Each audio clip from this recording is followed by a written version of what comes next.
8వ నెల 2వ పరిశుద్ధ దినములోనికి దేవుడు మనలందరినీ ప్రవేశింపచేశారు.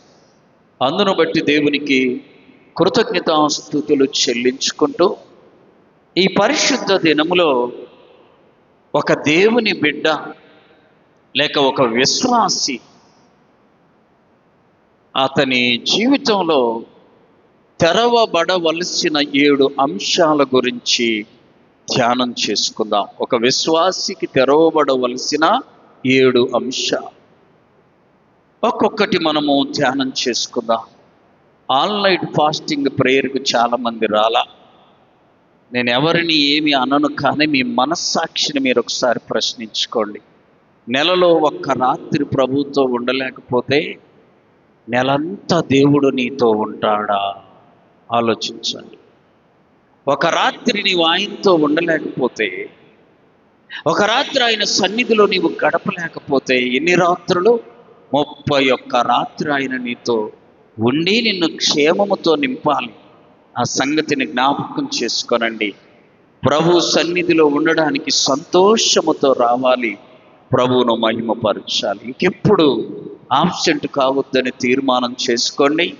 అలాంటి మంచి హృదయము దేవుడు మీకు ఇవ్వాలని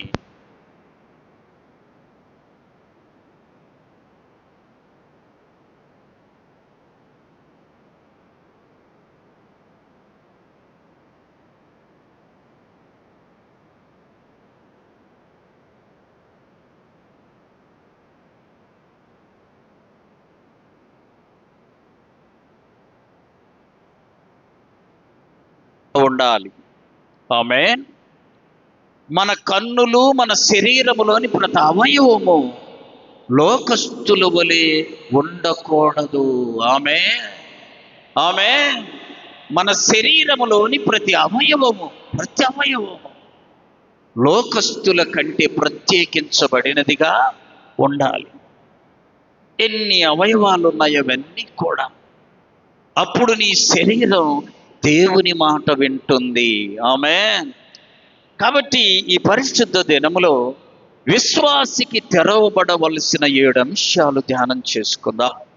లోకస్తుల చేతులు వేరు చెప్పాలి, మన చేతులు వేరు. సగం మంది చెప్పాలి. లోకస్తుల చేతులు వేరు, మన చేతులు వేరుగా ఉండాలి. లోకస్తుల నోరు వేరు చెప్పాలి, మన నోరు వేరుగా ఉండాలి. లోకస్తుల యొక్క హృదయము వేరు, మన హృదయము వేరుగా ఉండాలి. ఒక పెద్ద హోటల్లో టిఫిన్ చేయడానికి అందరు వస్తూ ఉన్నారు.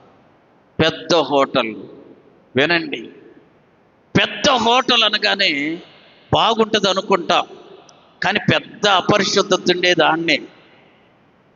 చిన్న హోటలు రోడ్డు మీద పెట్టాను కాస్త జాగ్రత్తగా చేస్తారు, అందరూ చూస్తున్నారని. పెద్ద హోటల్ అట్లా ఉండదు, లోపల ఏమేమో చేస్తారు. కాబట్టి పెద్ద హోటల్లో టిఫిన్ చేయడానికి అందరు వచ్చారు. జాగ్రత్తగా వినండి. ఒక మురికి బట్టలు ఉన్నాయన కూడా వచ్చాడు. బట్టలు ఎలా ఉన్నాయి? మురికిగా ఉన్నాయి. వెంటనే ఆ సప్లై చేయటానికి ఒక అమ్మాయి ఉంది.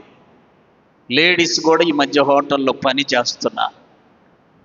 ఆ అమ్మాయి వచ్చి ఏం కావాలయ్యా అని అడిగే లోపే మేనేజర్ వచ్చి, హోటల్కున్న మేనేజర్ వచ్చి, అతన్ని ఎందుకు రానిచ్చావు? అతన్ని బయటికి పంపు. అతను ఒకవేళ తిన్నా డబ్బులు ఇవ్వలేడు. నీ జీతములో కట్ చేస్తాను, జాగ్రత్త. అతనికి ఏమీ ఇవ్వమాక. అతను బెగ్గరు అంటే అడుక్కునేవాడు. ఇతను డబ్బులు ఇవ్వలేడు నీకు, కాబట్టి నువ్వు అతనికి ఏమీ చెప్పాలి, వడ్డించొద్దు అని చెప్పాడు. ఆ అమ్మాయి జీతం పోయిద్దని చెప్పినా, వినబడుతుందా? జీతం పోయిద్దని చెప్పినా నేరుగా వెళ్ళి ఆయన దగ్గర, ఏం తింటావు, ఏమి ఇవ్వమంటావు అని అడిగింది. అడగగానే, అమ్మా రాత్రి నుంచి ఏమీ తినలేదు, ఆకలేస్తుంది, ఇడ్లో దోశ ఏదుంటే అది నాకు కొంచెము వడ్డించమన్నా. అమ్మాయి వెళ్ళింది, ఇడ్లీ తీసుకొని వచ్చి ఇచ్చి, తర్వాత దోశ తీసుకొచ్చి ఇచ్చి తిన్నాడు. అలాగే లేచిపోతా ఉన్నాడు. డబ్బులేమీ ఇవ్వనా. వెంటనే మేనేజర్ అన్నాడు, నేను చెప్పాను కదా నీతో, వాడు తింటాడు కానీ డబ్బులు ఇవ్వడని చెప్పా కదా, నువ్వెందుకు ఇచ్చావు? ఇప్పుడు నీ జీతం, నెల రోజుల నాడు ఇచ్చే జీతం, ఈరోజు బిల్లు ఆ జీతములు ఏం చేస్తాను, కట్ చేస్తాను. అలాగే సార్ అని చెప్పింది. తన పని తాను చేసుకుంటుంది. గంట సేపటికల్లా ఒక ఆయన అదే హోటల్లోకి వచ్చాడు. బ్రహ్మాండంగా డ్రెస్ వేసుకుని వచ్చి ఆ అమ్మాయిని పిలిచి, డ్రెస్సు బాగా లేకపోయినా, మురికిగా ఉన్నా, డబ్బులు ఇవ్వలేడని తెలిసినా నీవు అతనికి సపర్యలు చెప్పాలి చేశా. సపర్యలు అంటే పరిచర్య చేశా. కంపు కొడుతుంది ఇల్లు అని అనలా. నువ్వంతా మురిగ్గా ఉన్నావు, నిన్ను చూసి హోటల్లోకి ఎవరు రారని అనలా. తనను తాను అసహించుకోనా. మేనేజర్ వచ్చి జీతం కట్ చేస్తాడని చెప్పినా చెప్పాలి, వడ్డించేది ఆపన. ఎంత మంచిదానివమ్మా, నిన్ను నేను మేనేజర్గా చేస్తున్నాను, ఈ హోటల్ యజమానిని నేనే. చప్పట్లు కొట్టి ప్రభువును మహిమపరచు. హోటల్ నాదమ్మా, నేను ఎవరు ఎలాంటి వాళ్ళో పరీక్షించాలని నా వేషమును మార్చుకున్నా, నా రూపాన్ని మార్చుకున్నా. నేను నిన్ను పరీక్షించాను. అతడు అకారణంగా మాట్లాడాడు, నువ్వు ఆ మాటలన్నీ చెప్పాలి. ఓర్పుతో సహించావు, ఓర్పుతో సహించావు. నీలాంటి వాళ్ళే నా హోటల్కు మేనేజర్గా ఉండాలని వాడిని పిలిచి ఇంటికి వెళ్ళరా అని చెప్పి ఈమెను పిలిచి మేనేజర్ సీట్లో చెప్పండి కూర్చోబెట్టాడు. నిన్ను నీవు తగ్గించుకో, యేసయ్య మెచ్చుకుంటాడు. నిన్ను నీవు అన్ని విషయాల్లో తల వంచుకో, యేసయ్య నిన్ను మెచ్చుకుంటాడు. చప్పట్లు కొడదాం, ప్రభువును మహింపరుద్దాం. కాబట్టి ఒక విశ్వాసి మొట్టమొదటగా కన్నులు తెరవబడాలి. విశ్వాసి కన్నులు తెరవబడాలి. ఎలీషా అనే ఒక గొప్ప దైవజనుడున్నాడు, మనకు తెలుసు బైబిల్లో. ఈ ఎలీషా దైవజనుడిని పట్టుకోవడానికి సైన్యం వచ్చింది. ఎవరొచ్చారు? సైన్యం వస్తే ఆ సైన్యము ఎలీషా ఉన్న ఇంటి చుట్టూ అలా ఆవరించి, రథాలున్నాయి, సైన్యం ఉంది. బయటకు వస్తే పట్టుకోవడానికి అన్ని ఆయుధాలతో సైన్యం ఉంది. ఎలీషా దగ్గర ఒక సేవకుడు ఉన్నాడు. బయటికి వెళ్ళి చూసి, ఏలినవాడా, దైవజనుడా, ఇక మనము తప్పించుకోవడము సాధ్యము కాదు అని చెప్తే ఎలీషా గారు మోకరిల్లాడు.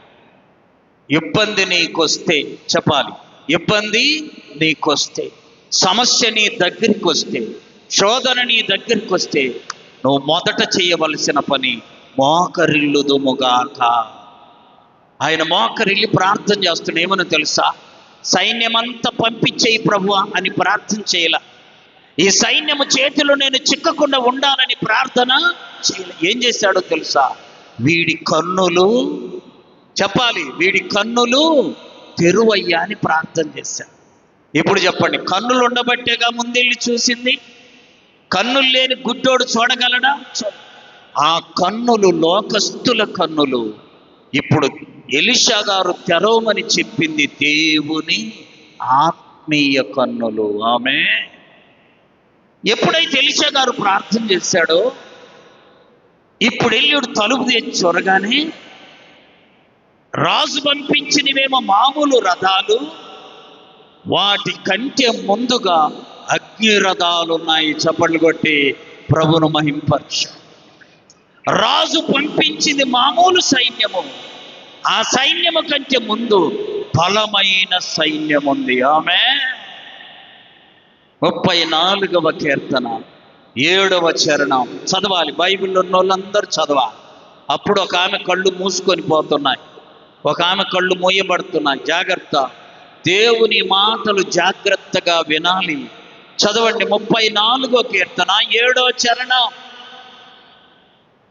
దేవుని యందు భయభక్తులు గలవారి చుట్టూ ఆయన దూత కావలి ఉండి వారిని ఏం చేస్తుంది చెప్పాలి, వారిని రక్షిస్తుంది. ప్రియులారా, ఎలీషా సేవకుడు ఇచ్చి అంటున్నాడయ్యా, ఇందాక చూసిన సైన్యము కంటే ఇప్పుడు బలమైన సైన్యం మన చుట్టూ ఉంది. నేను ముందు చూసినటువంటి రథాల కంటే, గుర్రాల కంటే అగ్ని రథాలు మన చుట్టూ ఉన్నాయి. ఇప్పుడు మనకేమి భయము? ఏ కన్నులివి?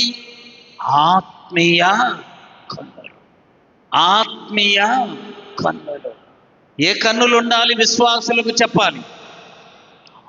కొంతమంది అంటారు దాని కన్నులు మంచిగా, వాడి కన్నులు రోజనేయ. మనం ఈ మాట నేనేం కొత్తగా చెప్పట్లే. అబ్బా ఆమె కన్ను మంచివి, బుద్ధి మంచిది, చూడటానికి మంచోడే కానీ కన్నులు, నా కన్నులు తేటగా ఉండాలి. ఆమె మత్తయి సువార్త 6వ అధ్యాయము చదవాలి. మత్తయి సువార్త 6వ అధ్యాయము 22, 23 వచ్చిన చదవాలి. దేహమునకు దీపము కన్నే గనుక, దేహానికి దీపం ఉందంట. తెలుసా? ఈ ఒంటికి ఏముంది? దీపం ఉంది. ఇంటికి ఏముంది? దీపం ఉంది. ఒంటికి కూడా ఏముంది?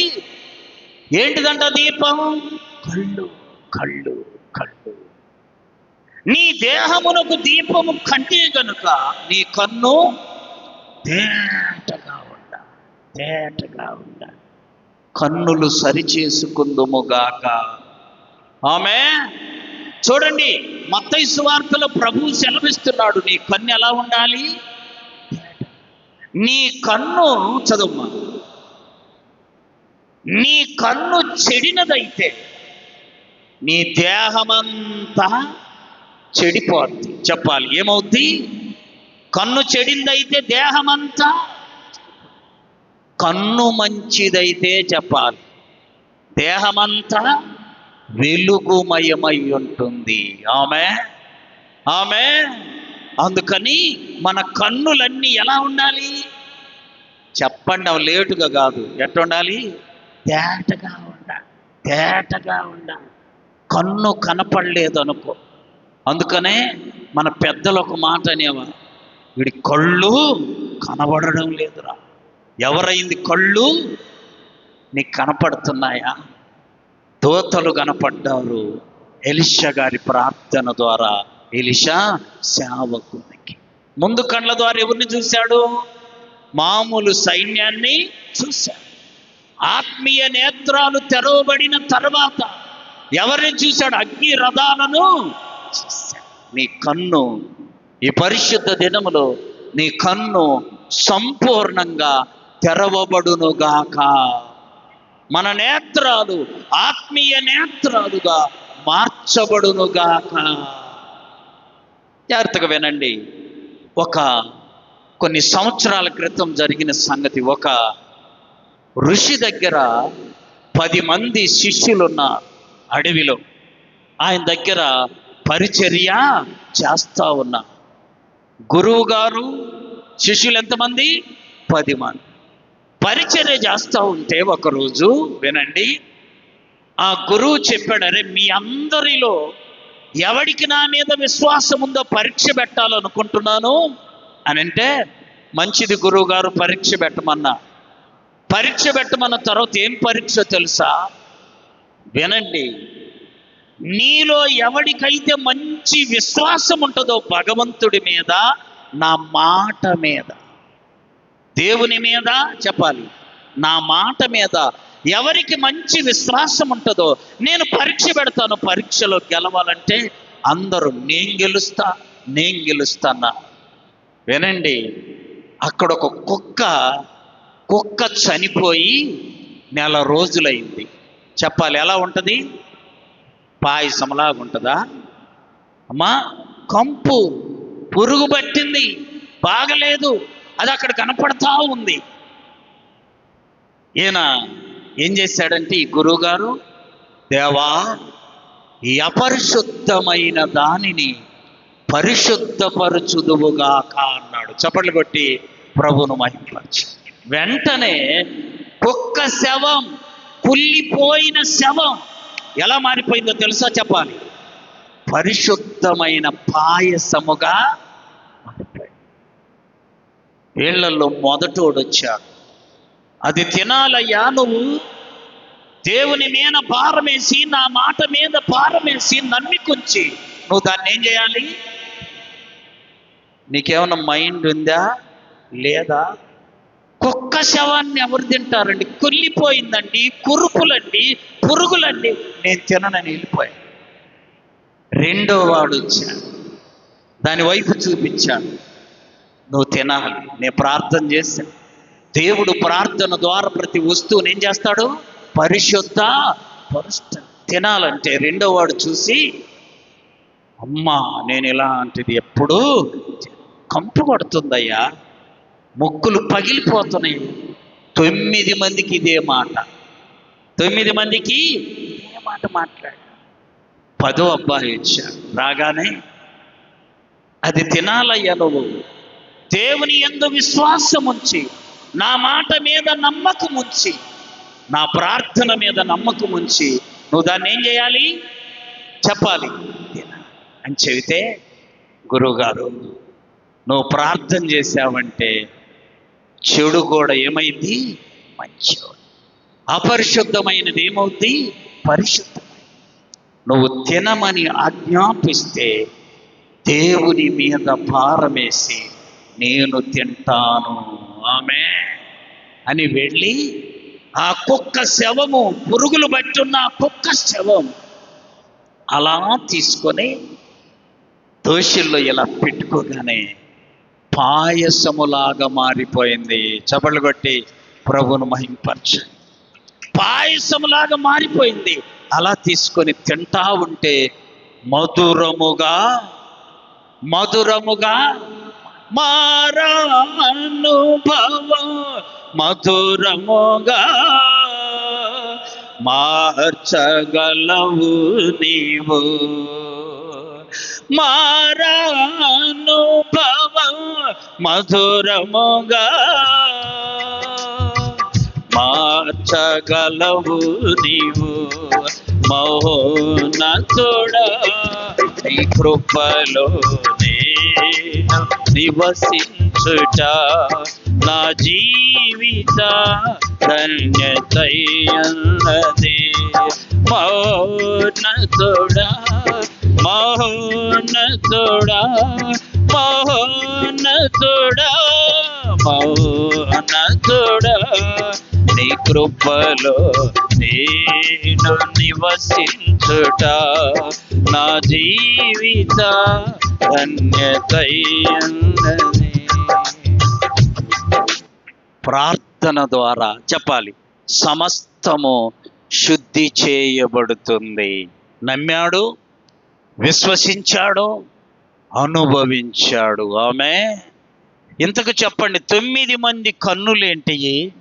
ఇతని కన్నులేంటివి? 9 మంది కన్నులు లోకస్తుల, 10వ వాని కన్నులు లోకస్తుల కన్నులు, ఆత్మీయ తెరవబడాలి. అందుకనే ప్రభు అంటున్నాడు, నీ దేహానికి దీపము కన్నే గనుక నీ కన్య ఎలా ఉండాలి? తేటగా ఉండాలి. తేటగా ఉండాలి. తేటగా ఉంటే వినండి, నీ దేహమంతా చెప్పాలి వెలుగుమయం. ఆమె ఒంగోలులో ఒక అధికారి కొడుకు పెళ్ళికి వెళ్ళాం మేము. వెళితే దొనకొండ నుంచి చాలామంది వచ్చి నేను వెళ్ళిన తర్వాత మా ఇళ్ళలో ఒకడు వచ్చి అంటుండు, పెళ్లి కూతురు కంటే పెళ్లి కూతురు తల్లి బాగుంది అన్న, చాలా బాగుంది, పెళ్లి కూతురు ఏమని మేమందరం పెళ్లి కొడుకును చెప్పాలి. వెళ్ళింది దేనికి? వాళ్ళ పెళ్ళికి కదా. వాళ్ళని చూసి అబ్బాయి డాక్టరు, అమ్మాయి డాక్టర్ బాగుందంటే వీడేవుడిని చూస్తుండు చెప్పాలి. అమ్మా పెళ్లి కూతురు ఏం బాగుంది, పెళ్లి కొడుకు కూడా నాన్న. పెళ్లి కూతురు తల్లి వాడికి 45 ఏళ్ళు వచ్చింది, ఇంకా పెళ్లి కాదు అంటుండో. వాళ్ళ ఆయన లేడంటగా నాకు ఇద్దరు ఏమడుగు చేసుకున్నా. చూసారా, ఎవడి పెళ్ళికి పోయావు, ఎవరిని చూస్తున్నావు, ఎవరిని అడుగుతున్నా? వాడి కన్నులు చెప్పాలి మంచివి కాదు. వెళ్ళిన పని వదిలిపెట్టి ఇంకొక పని చేస్తున్నా. యోబు గారు అంటున్నాడు, చదవాలి. యోబు గ్రంథం 31వ అధ్యాయం 1వ వచనం. మరే బాబు చదవాలి. యోబు గ్రంథం 31. నేను నా కన్నులతో నిబంధన చేసుకున్నట్ట. ఆమేన్, ఆమేన్. కన్నుతో చెప్పాడంటే కన్నా నువ్వు కన్యకను చూడడానికి వీల్లేదు. కన్నులతో నిబంధన. ఆమేన్, కన్నులతో నిబంధన. ఒక చోట ఒక ఆయనకి తలనొప్పి ఉందంట. ఏమి నొప్పి? ఒక ఆయన నాటు వైద్యుడి దగ్గరికి వెళితే, అయ్యా నువ్వు తినే కూరలన్నిటిలో ఒక కూరగాయ తినను అని నిర్ణయము చేసుకో, ఇక నీ జీవితంలో తలనొప్పి. వాడు వచ్చాడు, గుమ్మడికాయ నేను ఎప్పుడు తినను అనుకున్నా. చూడండి, ఎప్పుడైతే అలాంటి తీర్మానం ఇక వాడికి తలనొప్పి రాల. ఒకరోజు ఒక ఊరికి వెళితే బాగా గుమ్మడికాయ, సజ్జ రొట్టె, నెయ్యి వేసి బాగా పెడతా ఉంటాడు. మాటదేముంది లేని తిన్నాడు. తినగానే తలనొప్పి. గుర్తుపెట్టుకోండి, నీలో ఉన్న విశ్వాసం బలమైనదిగా ఉండాలి. ఆమె ప్రార్థన చేస్తున్నా, ఏ శక్తి నన్నేమి చెప్పాలందరూ, ఏమీ ప్రార్థన చేస్తున్నా సాతాను నన్ను ముట్టుకోవడం సాధ్యము.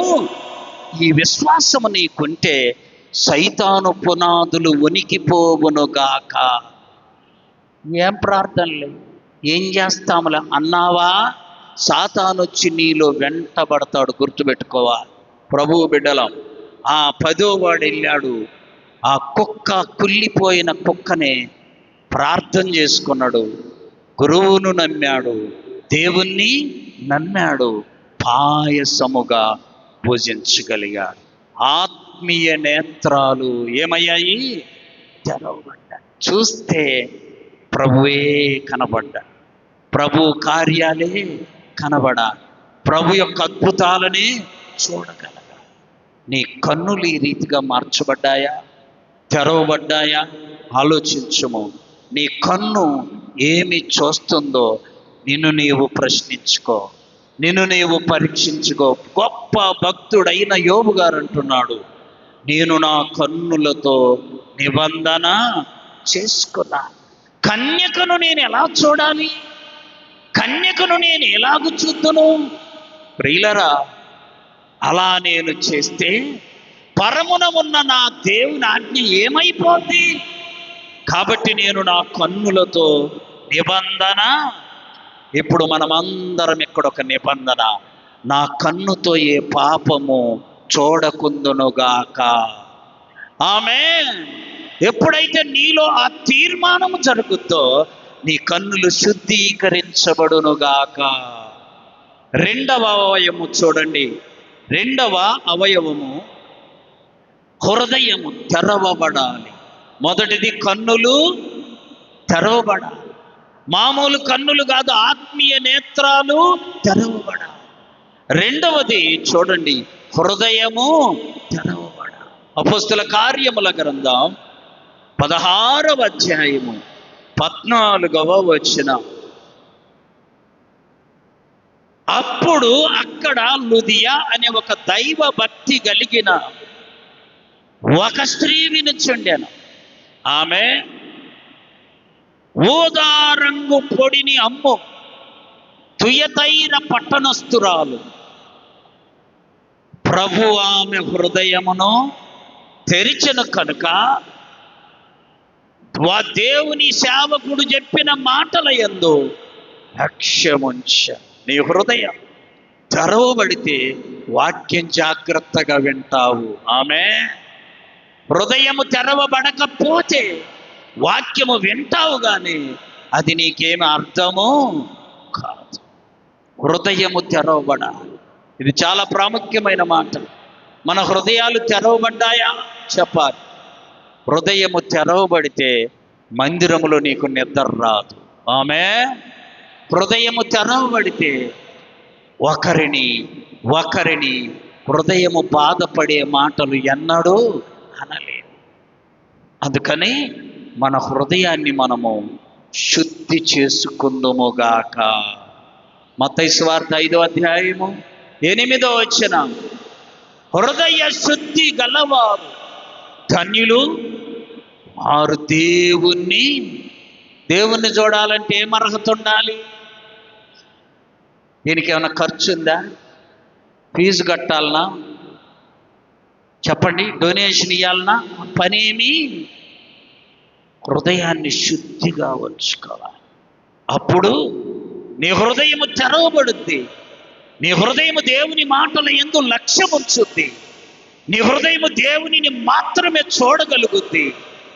నీ హృదయము పరిశుద్ధంగా చదవాలి. ఇర్మియా గ్రంథం, హృదయము అన్నిటికంటే మోసకరమైనది, అది ఘోరమైన వ్యాధి ఉందంట. దేనికి? హృదయానికి. హృదయానికి ఏముంది? ఘోరమైన.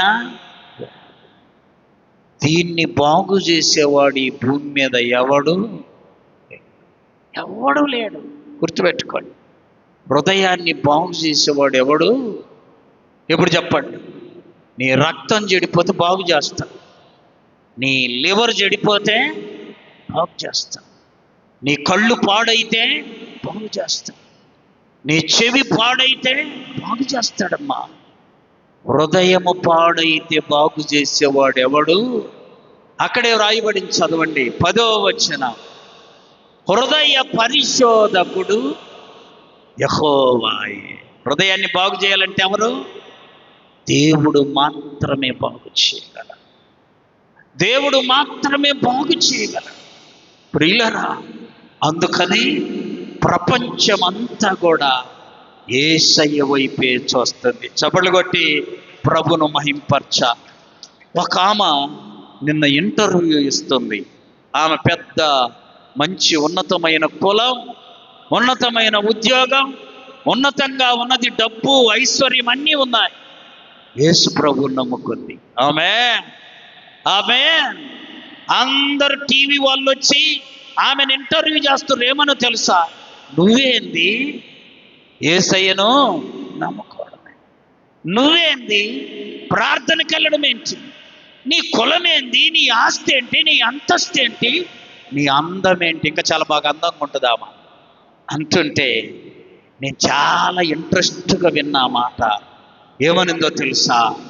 నా కొడుకు జబ్బు చేస్తే, నా కొడుకు జబ్బు చేస్తే అన్ని దేశాలు తిప్పా, ఫలానా దేశంలో బాగు చేస్తారంటే అక్కడికి వెళ్ళా. ఎన్ని లక్షలు ఆలోచించకుండా ఖర్చు చేశా. అన్ని చోట్ల చూపించిన ఏ ఒక్క డాక్టరు నా కొడుకును బాగు చేయాల. కృంగిపోయా. కొన్ని 100 కోట్ల ఆస్తుంది, ఒక్కడే కొడుకు ఇలా అయిపోయాడేని కృంగిపోయా, కునారిల్లిపోయా. దేశాలన్నీ తిరిగా. ఎంత ప్రయత్నం చేసినా చెప్పాలి, నా కొడుకు బాగాల. ఇది బ్లడ్ క్యాన్సర్ అండి. ఇది బాగా అయ్యే ప్రశ్నే. 10 లీటర్ల రక్తం ఎక్కిస్తే సాయంత్రానికల్లా మళ్ళా కలుషితం అయిపోతుంది. మరణము తప్ప నీ కొడుకు బ్రతికే అవకాశము లేదన్నా. అలా కృంగి ఉంటే మా ఇంట్లో పని చేసింది. చెప్పాలి, ఇంటిలో పని చేసింది. అమ్మాయి పేరు మేరీ, అంటే మరియమ్మ. ఇంగ్లీష్లో మేరీ, తెలుగులో మరియమ్మ. పని చేస్తున్నది. ఒకరోజు నా ఏడుపు, నా కురుంగుబాటుతనం, నేను కృషించిపోయిన పరిస్థితి చూసి మెల్లగా వచ్చి, అమ్మా ఏమనుకోవద్దు, నేను ఒక్క మాట చెప్తా. ఎన్ని మాటలు? ఒక్క మాట. నీ కొడుకు బాగైతే సరి, బాగాకపోతే ఎలాగో చనిపోతాడు గనుక నా మాట వింటావా అని అడిగిందంట. ఇంత కృంగిపోయి ఉంటే నీ మాట వినటానికి ఏమైంది చెప్పమ్మ ఒక మాట అంటే, మా ఇంటి దగ్గర ప్రార్థన జరుగుద్ది, నెలలో ఒక్క మారు స్వస్థత ప్రార్థన జరుగుద్ది, నీ కొడుకుని తీసుకొని రా, అక్కడ పెడదాం, సేవకుని ముందు పెడదాం, సంఘమందరి ముందు పెడదాం, అందరూ ప్రార్థన చేస్తారు, నీ కొడుకు బాగవుతాడు, బాగవుతాడు, అనుమానమే. నన్ను ఈ మాట చెప్పినందుకు క్షమించమ్మా అని కాళ్ళు పట్టుకున్నట్ట. ఎందుకో తెలుసా? ఆమెమో ఇంత ఎత్తులో ఉంది, చెప్పాలి, ఏమేమో ఇంత కింద ఉంది. సరే, కారులో అబ్బాయిని పెట్టుకొని స్వస్థత ప్రార్థనకి వెళ్ళగానే అందరూ సాక్ష్యాలు చెప్తా ఉన్నా, దేవుడు ఇలా నన్ను బాగు చేశాడు, దేవుడు ఇలా మమ్మల్ని బాగు చేశాడు, మా దేవుడు ఇలా చేశాడని చెప్తా ఉంటే ఈమె వింటా ఉంటే కళ్ళమిటి నీళ్లు వచ్చా. ఆ పిల్లవాడిని తీసుకెళ్ళి ఆ మందిరములో మంచి పడుకోబెట్టయ్యా, నేను తిరగని దేశము లేదు, ఈ అబ్బాయిని చూడని డాక్టరు లేడు. మా ఇంట్లో పని మనిషి చెప్తే ఇక్కడికి తీసుకొచ్చా. మీరందరూ ఈ అబ్బాయి కొరకు, నా కొడుకు కొరకు ఏం చేయాలి? ప్రార్థన చేయాలి. బాగైతే నేను మొదటి సాక్షిగా ఉంటానని కన్నీళ్లతో వేడుకుందట. అందరూ ఒక్కొక్కరిగా ప్రార్థన చేయడం, అబ్బాయిని తాకడం, ఒక్కొక్కరు ప్రార్థన చేయడం, అబ్బాయిని తాకడం. అందరూ ప్రార్థన చేశారు. తెల్లవారిపోయింది. అబ్బాయి ఎన్నడూ కూడా నీళ్ళు ఇవ్వమ్మా అని అడిగినోడు కాదట. లేచి కూర్చొని, అమ్మా నాకు దాహం వేస్తుంది, నీళ్ళు ఇవ్వన్నా. చపలు కొట్టి ప్రభువును మహింపరచండి ప్రియులారా. తల్లి ఆశ్చర్యపోయింది. అమెరికాలో చూపించా, మాట రాలా, నీళ్ళు అడగల అని అబ్బాయికి నీళ్లు తెచ్చిచ్చింది. ఆ రోజు నుండి 7 వారాలు తీసుకెళ్ళింది. స్వస్థపరచబడ్డాడు, నిలువబడ్డాడు, ఎప్పటిలాగా పని చేసుకుంటుండు, హాయిగా ఉన్నాడు. నా కొడుకును మార్చిన యేసయ్యను నా జీవితంలో నేను ఎన్నడూ మరవను అని చెప్పాడు. చూసారా? ఆమె అంటుంది, గొప్ప సాక్ష్యం అండి.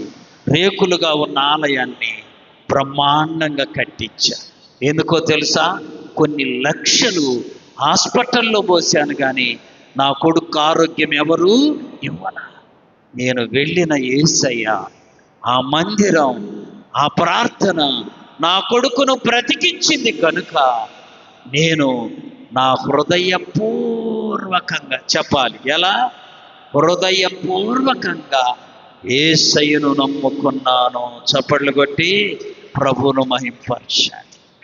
నువ్వు చెప్పగలవా ఈ సాక్ష్యం?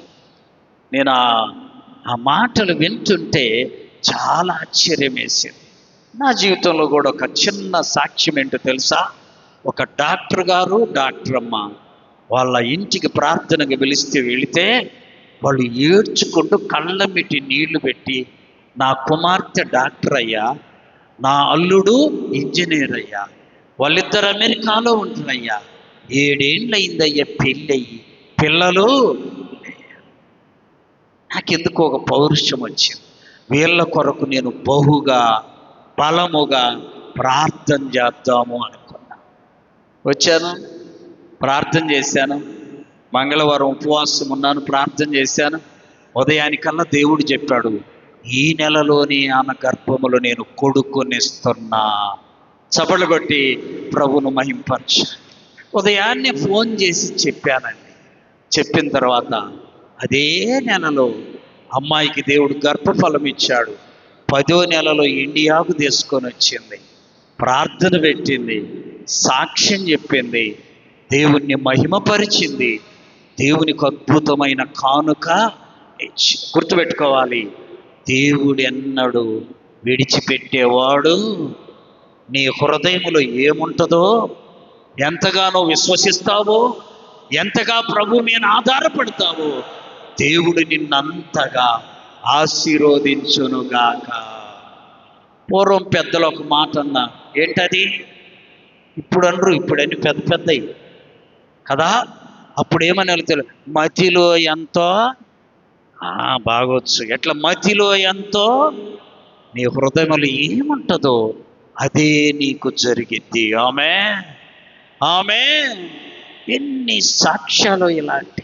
ఆమె అంటుంది, నా కులము నా కొడుకును బాగు చేయాల, నా డబ్బు నా కొడుకును చెప్పాలి బాగు చేయాల, నాకున్న హోదా నా కొడుకును బాగు చేయాల, నాకున్న అందము నా కొడుకును యేసయ్య బాగు చేశాడు.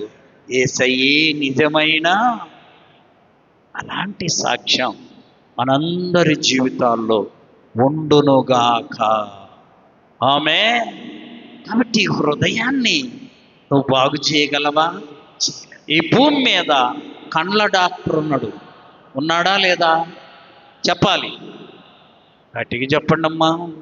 కండ్ల డాక్టరు, పండ్ల డాక్టరు, శరీరము డాక్టరు, ఎముకల డాక్టరు, హృదయపు డాక్టర్ ఎవడు? ఎత్తుకుపోండి లోకంలో. I specialist, bone specialist, skin specialist, psychologist అన్నీ ఉన్నారు, కానీ హృదయానికి డాక్టరు. అందుకని ఇర్మియా 17:10 ఉంది, హృదయ పరిశోధకుడు యెహోవాయే. హృదయాన్ని బాగు చేసేది ఎవరమ్మా? యెహోవాయే. యెహోవాయే. ఎప్పుడైతే నీ హృదయం బాగుపడద్దో నువ్వు దేవుణ్ణి చూస్తావు. ఆమె ఉంది కదా, హృదయ శుద్ధి గలవారు చెప్పాలి ధన్యులు వారు దేవుణ్ణి. 2వ దినవృత్తాంతముల గ్రంథం, 2వ దినవృత్తాంతముల గ్రంథం చదవాలి. 2వ దినవృత్తాంతముల గ్రంథం 34:27. 34వ అధ్యాయం 27వ వచనం. మూడోది ఏం మారాలో తెలుసా? మనస్సు మారాలి. ఆమేన్. ఏం మారాలి? కళ్ళు తెరవబడాలి, హృదయము తెరవబడాలి, మనస్సు తెరవబడాలి. ఇక్కడ ఒక రాజు, దేవుని సేవకుడు వచ్చి రాజుకు చెప్పాడు, నీవు దేవుణ్ణి మర్చిపోయావు కాబట్టి దేవుడు కూడా నిన్ను చెప్పాలి మర్చిపోతాడు. నువ్వు యుద్ధంలో ఓడిపోతావు, దేవుడు లేకుండా నువ్వు యుద్ధానికి వెళ్తే ఓడిపోతావని చెప్పగానే ఆ రాజు అంట సింహాసనము దిగి తన రాజ వస్త్రాలు ప్రక్కన పెట్టి దేవుని సన్నిధిలో సాగిలపడి ఒక పని చేశాడు. చదువుమా, నీ మనసు మెత్తనిదై ఈ స్థలము మీదను దాని కాపురస్తుల మీదను దేవుడు చెప్పిన మాటలు నీవు వినినప్పుడు నా సన్నిధిన నిన్ను నీవు తగ్గించుకొని నీ వస్త్రాలను తీసివేసి నా సన్నిధిన కన్నీరు విడిచితివి కనుక నీ మనవి నేను ఆలకిస్తాను. చదవాలి, నేను నీ పితరుల యొద్ద నిన్ను చేర్చుదును. అసలు ఈ చెప్పిన కీడంతా నీ మీదికి రానే. మనస్సు మారితే అమ్మా ఏం మారాలి? మనస్సు మారితే దేవుడు నీకు ప్రత్యక్షమవుతాడు. ఆమె. ఒక రాజుకి వెళ్ళి ఒక ప్రవక్త చెప్పాడయ్యా, నువ్వు దేవుణ్ణి మర్చిపోయావు కాబట్టి దేవుడు కూడా నిన్ను మర్చిపోతున్నావు. నువ్వు దేవుణ్ణి మర్చిపోయావు గనక యుద్ధములో ఓడిపోతావు. ఈ జనులందరూ ఇంకో రాజు చేతికి అప్పగించబడతారని చెప్పగానే ఆయనంతా రాజవస్త్రాలు తీసేశారు, సింహాసనం మీద నుండి దిగారు. తన మనసు మెత్తన చేసుకొని తనను తాను తగ్గించుకొని కన్నీరు కారిస్తే దేవుడు వెంటనే అతని ప్రార్థన ఆలకించి కీడు నీ మీదికి రానే, నీ మనస్సు మారి నీవు తగ్గించుకొని ప్రభు సన్నిధిలో ప్రార్థించగలిగితే తప్పక దేవుడు నీ ప్రార్థన ఆలకించునుగాక. మనసు ఏమవ్వాలి? మార్చుకోవాలి. మనసు మార్చుకోవాలి, హృదయము మార్చుకోవాలి, శుద్ధి చేసుకోవాలి, కళ్ళు శుద్ధిగా ఉంచుకోవాలి. చెప్పాలి ఏమేమిటి ఇప్పటి వరకు చెప్పుకున్నాం? ఒకటి, కన్నులు శుద్ధిగా ఉంచుకోవాలి, కన్నులు తెరవబడాలి, ఆత్మీయ నేత్రాలు పొందుకోవాలి. అప్పుడు దేవుడు నీ వైపు చూస్తునుగాక. రెండవది, నీ హృదయాన్ని మార్చుకోవాలి, హృదయాన్ని శుద్ధి చేసుకోవాలి. మూడవది, నీ మనస్సు తెరవబడాలి. చూడండి లూకా సువార్త 24వ అధ్యాయం 45వ వచనం. లూకా 24:45. అప్పుడు వారు లేఖనములు గ్రహించునట్లు దేవుడు ఆయన వారి మనసు తెరిచాడు. నీ మనసు తెరవబడితే వాక్యాన్ని గ్రహిస్తా, నీ మనసు తెరవబడితే ఇతరులను ప్రేమిస్తా, నీ మనసు తెరవబడితే దేవుణ్ణి చూడగలుగుతా, దేవుని ప్రేమను పంచుతా, దేవుని మాటలు నీ హృదయంలో భద్రపరుచుకుంటావు. అట్టి కృప పరిశుద్ధాత్మ దేవుడు వాక్యం విన్న మనందరికీ దయచేయునుగాక. మోకరించండి, ప్రార్థన చేసుకుందాం.